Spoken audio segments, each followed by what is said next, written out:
하루의 말씀, 오늘은 히브리서 12장 4절에서 13절 말씀 가지고 함께 나눕니다. 성경 공독합니다. 여러분은 죄와 맞서서 싸우지만 아직 피를 흘리기까지 대항한 일은 없습니다. 또 여러분은 하나님께서 여러분을 향하여 자녀에게 말하듯이 하신 이 권면을 잊었습니다. 내 아들아, 주님의 징계를 가볍게 여기지 말고 그에게 꾸지람을 들을 때에 낙심하지 말아라. 주님께서는 사랑하신 사람을 징계하시고 받아들이는 아들마다 채찍질 하신다. 징계를 받을 때 참아내십시오. 하나님께서는 자녀에게 대하시듯이 여러분에게 대하십니다. 아버지가 징계하지 않는 자녀가 어디에 있겠습니까?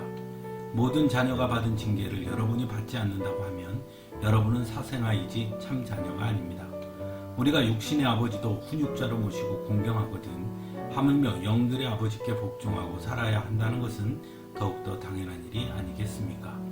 육신의 아버지는 잠시 동안 자기들의 생각대로 우리를 징계하였지만 하나님께서는 우리를 자기의 거룩하심에 참여하게 하시려고 우리에게 유익이 되도록 징계하십니다.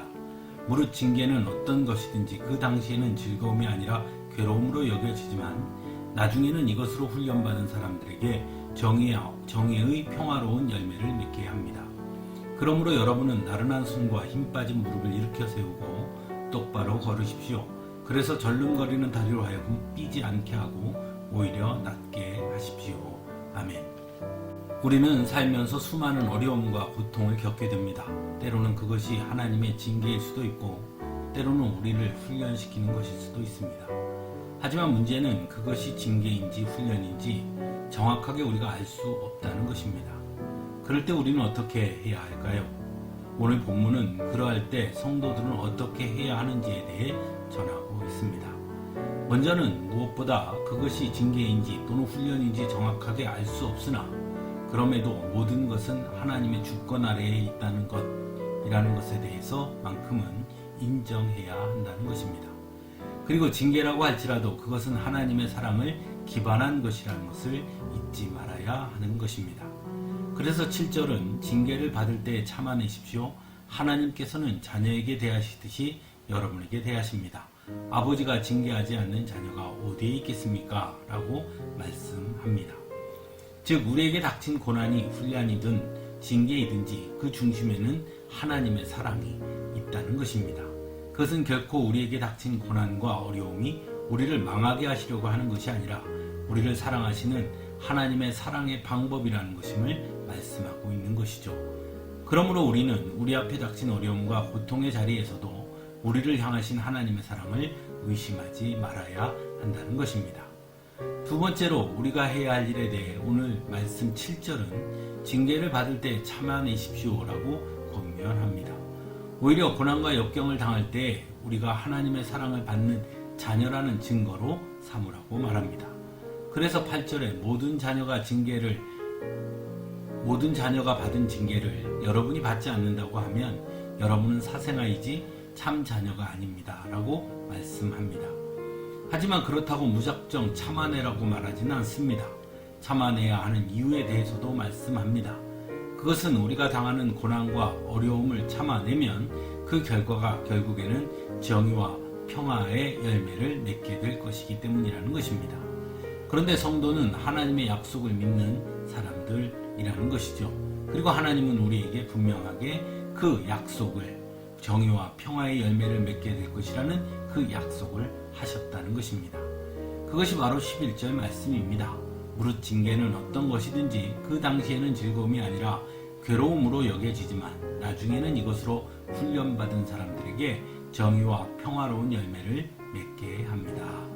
세 번째로 우리가 해야 할 일에 대해 12절과 13절에 나른한 손과 힘 빠진 무릎을 일으켜 세우고 똑바로 걸으십시오 라고 말씀합니다. 즉 두려워하거나 좌절감에 빠지지 말라는 것입니다. 많은 사람들은 우리가 어려움과 고난을 당하면 그것을 사단이 주었다고 생각하기도 합니다.